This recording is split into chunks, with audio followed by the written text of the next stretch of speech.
ಪ್ರಿಯ ನಿರೀಕ್ಷಕರೇ ನಮಸ್ಕಾರ. ಬೀರ್ಬಲ್ನ ವಿಶೇಷ ಕಾರ್ಯಕ್ರಮಕ್ಕೆ ಆತ್ಮೀಯವಾದ ಸ್ವಾಗತ. ವೀಕ್ಷಕರೇ, ಮೋದಿಜಿ ಹತ್ಯೆಗೆ ಸಂಚು ರೂಪಿಸಿದ್ದಾಯಿತು. ಈಗ ಹೊಸ ಪ್ಲಾನಿಂಗ್ಗಳು ಶುರುವಾಗಿದೆ. ಈ ಸಲವೂ ಕೂಡ ಟಾರ್ಗೆಟ್ ಮೋದಿಯೇ, ಆದರೆ ನೇರವಾಗಲ್ಲ. ದೆಹಲಿಯನ್ನೇ ನಡುಗಿಸುವ ಒಂದು ಷಡ್ಯಂತ್ರ ರೆಡಿಯಾಗಿತ್ತು. ಅಷ್ಟೇ ಅಲ್ಲ, ಸಚಿವರೊಬ್ಬರ ಹತ್ಯೆಗೂ ಕೂಡ ಪ್ಲಾನ್ ನಡೆದಿತ್ತು ಅನ್ನೋ ಅನುಮಾನ ಈಗ ಕಾಡ್ತಾ ಇದೆ. ಪೊಲೀಸರನ್ನೇ ಟ್ರ್ಯಾಪ್ ಮಾಡುವಂತಹ ಹುನ್ನಾರವೂ ಇತ್ತು. ಹಾಗಾದರೆ ಏನಿದು ಕಹಾನಿ? ಡಿಟೇಲ್ ಆಗಿ ಮಾತಾಡ್ತಾ ಹೋಗ್ತೀನಿ. ವಿಡಿಯೋವನ್ನು ಕೊನೆವರೆಗೂ ಮಿಸ್ ಮಾಡದೆ ನೋಡಿ. ಇನ್ನೂ ಕೂಡ ನಮ್ಮ ಬೀರ್ಬಲ್ ಚಾನಲನ್ನು ಸಬ್ಸ್ಕ್ರೈಬ್ ಮಾಡಿಲ್ಲ ಅಂದರೆ ಈ ಕೂಡಲೇ ಸಬ್ಸ್ಕ್ರೈಬ್ ಮಾಡಿ ಹಾಗೂ ಬೆಲ್ ಐಕಾನನ್ನು ಕ್ಲಿಕ್ ಮಾಡಿ. ವೀಕ್ಷಕರೇ, ಭಾರತದ ರಾಜಕೀಯ ಇತಿಹಾಸದಲ್ಲಿ ಎಷ್ಟೋ ಪ್ರತಿಭಟನೆಗಳನ್ನು ನೋಡಿದ್ದೇವೆ. ಆದರೆ ಖಂಡಿತ ಇದು ನಾರ್ಮಲ್ ಪ್ರತಿಭಟನೆ ಅಲ್ಲ. ಇದು ದೇಶದ ರಾಜಧಾನಿಯಲ್ಲಿ ನಡೆದಂತಹ ಒಂದು ವಿಚಿತ್ರ ಕಾಕ್ರೋಚ್ ಆಂದೋಲನ. ಇದರ ಹಿಂದೆ ಅಡಗಿರೋದು ತುಂಬ ಅಪಾಯಕಾರಿ ಉದ್ದೇಶಗಳು. ಮೋದಿ ಸಂಪುಟದ ಸಚಿವರೊಬ್ಬರ ಹತ್ಯೆಯ ಸಂಚಿನಿಂದ ಹಿಡಿದು ಭಾರತದ ಸರ್ಕಾರಿ ಸಂಸ್ಥೆಗಳನ್ನು ಒಳಗಿನಿಂದಲೇ ನಾಶ ಮಾಡುವಂತಹ ತಂತ್ರದವರೆಗೆ ಎಲ್ಲವನ್ನ ಕೂಡ ಎಳೆ ಎಳೆಯಾಗಿ ಬಿಚ್ಚಿಡ್ತಾ ಹೋಗ್ತೀನಿ. ವೀಕ್ಷಕರ, ದೆಹಲಿಯ ಜಂತರ್ ಮಂತರ್ನಲ್ಲಿ ದೊಡ್ಡ ಮಟ್ಟದ ಪ್ರತಿಭಟನೆ ನಡೆಸೋದಕ್ಕೆ ಸಿದ್ಧತೆ ನಡೆದಿತ್ತು. ಪಂಜಾಬ್, ಮಹಾರಾಷ್ಟ್ರ ಮತ್ತು ಪಶ್ಚಿಮ ಬಂಗಾಳದಂತಹ ರಾಜ್ಯಗಳಿಂದ ಜನರನ್ನು ಸೇರಿಸುವಂತಹ ಯೋಜನೆ ಕೂಡ ಇತ್ತು. ಅಂದಹಾಗೆ ಈ ಪ್ರತಿಭಟನಾಕಾರರ ಘೋಷಣೆ ಏನಾಗಿತ್ತು ಗೊತ್ತಾ?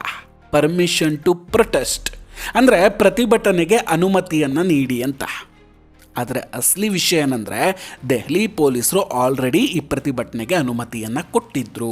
ಹೀಗೆ ಅನುಮತಿ ಸಿಕ್ಕಿದ್ರೂ ಕೂಡ ಸೋಷಿಯಲ್ ಮೀಡಿಯಾದಲ್ಲಿ ಮಾತ್ರ ನಮಗೆ ಅನುಮತಿ ಸಿಕ್ತಿಲ್ಲ ಅಂತ ಒಂದು ದೊಡ್ಡ ಅಭಿಯಾನ ಶುರುವಾಗುತ್ತೆ. ಇನ್ನೂ ಭಯಾನಕವಾದ ವಿಷಯ ಏನಂದರೆ, ಈ ಪ್ರತಿಭಟನೆಗೆ ಬರೋರು ಬರೀಗೈಯಲ್ಲಿ ಬರಬೇಡಿ, ಬದಲಿಗೆ ದೊಣ್ಣೆಗಳು, ಕಲ್ಲುಗಳು ಮತ್ತು ಪೆಪ್ಪರ್ ಸ್ಪ್ರೇಗಳನ್ನು ತೆಗೆದುಕೊಂಡು ಬನ್ನಿ ಅಂತ ಜನರನ್ನು ಪ್ರಚೋದನೆ ಕೂಡ ಮಾಡಲಾಗಿತ್ತು.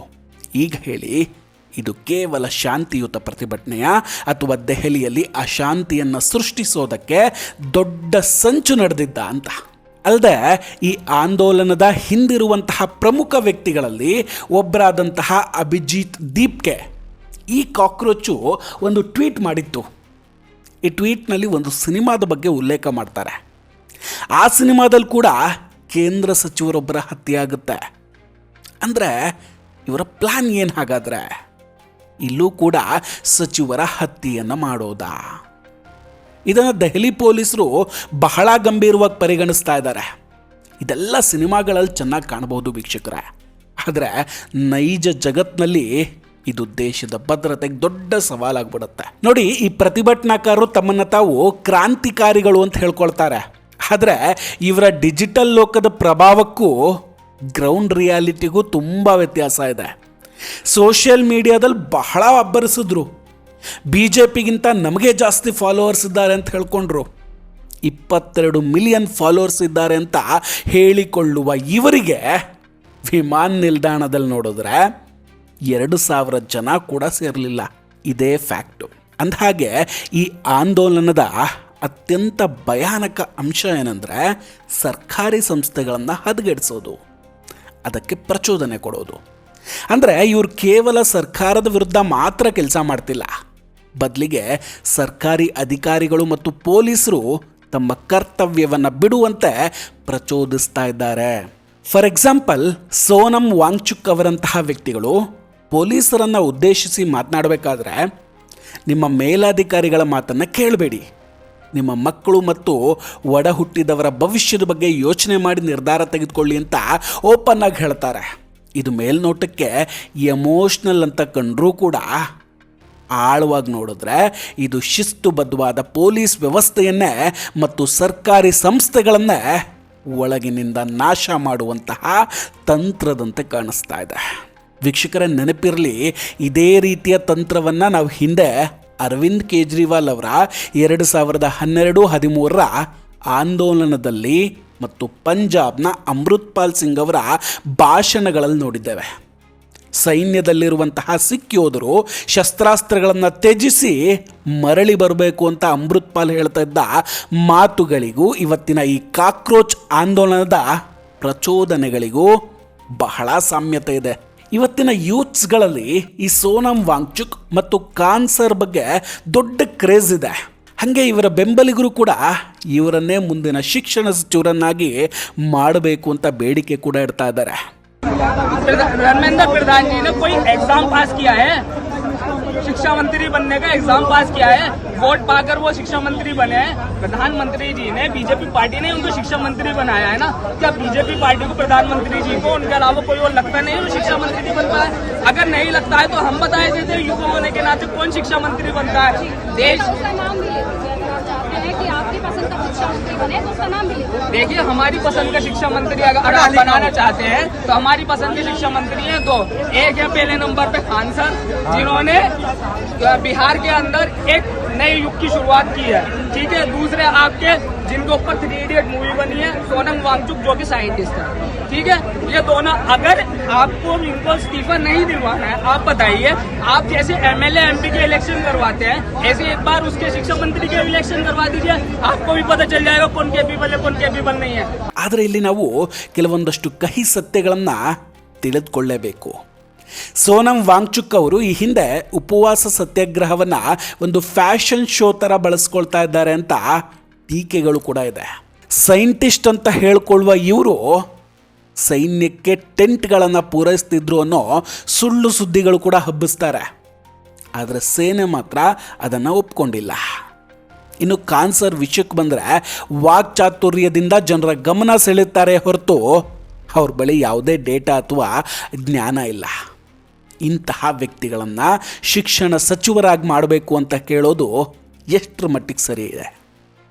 ಈ ಇಡೀ ಕಾಕ್ರೋಚ್ ಆಂದೋಲನ ವಾಸ್ತವವಾಗಿ ಹಳೆಯ ರಾಜಕೀಯ ಶಕ್ತಿಗಳ ಹೊಸ ಮುಖವಾಡ ಇದ್ದಂಗೆ ಕಾಣಿಸ್ತಾ ಇದೆ. ಅದರಲ್ಲಿ ಡೌಟೇ ಬೇಡ.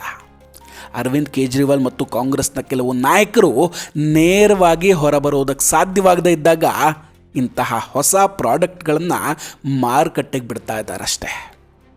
ಸೌರಭ್ ದಾಸ್ ಮತ್ತು ಅಶುತೋಷ್ ರಂಕಾ ಅವರಂತಹ ವ್ಯಕ್ತಿಗಳು ಆಮ್ ಆದ್ಮಿ ಪಾರ್ಟಿಯೊಂದಿಗೆ ನೇರ ಸಂಬಂಧ ಹೊಂದಿದ್ದಾರೆ. ಆದರೆ ಇವರು ತಮ್ಮನ್ನು ತಾವು ತಟಸ್ಥ ಅಥವಾ ಜೆನ್ಜಿ ಮೂಮೆಂಟ್ ಅಂತ ಹೇಳ್ಕೊಳ್ತಾರೆ. ಆದರೆ ಇವರ ಮುಖ್ಯ ಉದ್ದೇಶ 2028 ಚುನಾವಣೆಗಳ ಮೇಲೆ ಪ್ರಭಾವ ಬೀರೋದು ಮತ್ತು ಪಂಜಾಬ್ನಂತಹ ರಾಜ್ಯಗಳಲ್ಲಿ ರಾಜಕೀಯ ಅಸ್ತಿತ್ವವನ್ನು ಉಳಿಸ್ಕೊಳ್ಳೋದು.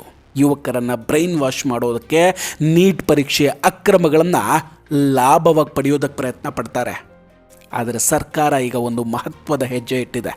ಇನ್ನು ಮುಂದೆ ನೀಟ್ ಪತ್ರಿಕೆಗಳನ್ನು ಹಣಕಾಸು ಸಚಿವಾಲಯದ ಒಳಗಡೆ ಅತ್ಯಂತ ಗುಪ್ತವಾಗಿ ಮುದ್ರಿಸಲಾಗುವುದು. ಜೊತೆಗೆ ಏರ್ಫೋರ್ಸ್ ವಿಮಾನಗಳ ಮೂಲಕವೇ ಅವುಗಳನ್ನು ಸುರಕ್ಷಿತವಾಗಿ ಸಾಗಿಸಲಾಗುತ್ತೆ ಅಂತ. ಅಷ್ಟಾದರೂ ಕೂಡ ಪ್ರತಿಭಟನಾಕಾರರು ವಿರೋಧ ಮಾಡ್ತಾನೇ ಇದ್ದಾರೆ. ಅಂದರೆ ಸಮಸ್ಯೆಗಳಿಗೆ ಇವರಿಗೆ ಪರಿಹಾರ ಬೇಕಾಗಿಲ್ಲ, ಇವರ ಉದ್ದೇಶ ಬೇರೆಯದ್ದೇ ಇದೆ. ಸರ್ಕಾರ ಇದಕ್ಕೆ ಪರಿಹಾರ ಹುಡುಕದೇ ಇದ್ದಿದ್ರೆ ವಿರೋಧ ಮಾಡೋದ್ರಲ್ಲಿ ಅರ್ಥ ಇದೆ. ಆದರೆ ಪರಿಹಾರ ಹುಡುಕಿದ್ರೆ ಅದನ್ನು ಸಹ ವಿರೋಧ ಮಾಡೋದು ವಿಚಿತ್ರ ಅನಿಸುತ್ತೆ. ಇವರ ಉದ್ದೇಶವೇ ಬೇರೆ ಇದೆ ಅನಿಸುತ್ತೆ. ವೀಕ್ಷಕರೇ, ಪ್ರಜಾಪ್ರಭುತ್ವದಲ್ಲಿ ಪ್ರತಿಭಟನೆ ಮಾಡೋದು ಎಲ್ಲರ ಹಕ್ಕು. ಆದರೆ ಆ ಪ್ರತಿಭಟನೆ ಹೆಸರಲ್ಲಿ ಹಿಂಸೆಯನ್ನು ಪ್ರಚೋದಿಸೋದು, ಸರ್ಕಾರಿ ಸಚಿವರ ಹತ್ಯೆಯ ಬಗ್ಗೆ ಮಾತನಾಡೋದು ಮತ್ತು ದೇಶದ ಸಂಸ್ಥೆಗಳನ್ನು ಒಳಗಿನಿಂದಲೇ ಅಸ್ಥಿರಗೊಳಿಸೋದು ತುಂಬ ಡೇಂಜರಸ್ ಆಗಿಬಿಡುತ್ತೆ. ಈ ಆಂದೋಲನಗಳಿಗೆ ನಾರ್ವೆ, ಜಾರ್ಜ್ ಸೋರೋಸ್ ಮತ್ತು ಮುಂತಾದ ಮೂಲಗಳಿಂದ ವಿದೇಶಿ ಫಂಡಿಂಗ್ ಆಗಿರೋ ಅನುಮಾನ ಕೂಡ ಇದೆ. ಸೊ ನಾವು ಕೂಡ ಡಿಜಿಟಲ್ ಜಗತ್ತಿನಲ್ಲಿ ಬರುವಂತಹ ಪ್ರತಿಯೊಂದು ವಿಷಯವನ್ನು ಬ್ಲೈಂಡಾಗಿ ನಂಬಬಾರ್ದು. ದೇಶದ ಭದ್ರತೆ ಮತ್ತು ಶಾಂತಿ ನಮ್ಮ ಮೊದಲ ಆದ್ಯತೆ ಆಗಿರಬೇಕು. ವೀಕ್ಷಕರೇ, ಇದೆಲ್ಲದರ ಬಗ್ಗೆ ನಿಮ್ಮ ಅಭಿಪ್ರಾಯ ಏನು? ದಯವಿಟ್ಟು ಕಮೆಂಟ್ ಮಾಡಿ ತಿಳಿಸಿ. ನಾವು ಕೊಟ್ಟಂತಹ ಮಾಹಿತಿಗಳು ನಿಮ್ಗೆ ಇಷ್ಟ ಆಗಿದ್ದರೆ ವಿಡಿಯೋವನ್ನು ಲೈಕ್ ಮಾಡಿ ಹಾಗೂ ಶೇರ್ ಮಾಡಿ. ಇನ್ನೂ ಕೂಡ ನಮ್ಮ ಬೀರ್ಬಲ್ ಚಾನಲನ್ನು ಸಬ್ಸ್ಕ್ರೈಬ್ ಮಾಡಿಲ್ಲ ಅಂದರೆ ಈ ಕೂಡಲೇ ಸಬ್ಸ್ಕ್ರೈಬ್ ಮಾಡಿ ಹಾಗೂ ಬೆಲ್ ಐಕಾನನ್ನು ಕ್ಲಿಕ್ ಮಾಡಿ. ನಮಸ್ಕಾರ, ಟೇಕ್ ಕೇರ್ ಆ್ಯಂಡ್ ಬಾಯ್. ಮತ್ತೆ ಭೇಟಿಯಾಗೋಣ. ಜೈ ಹಿಂದ್.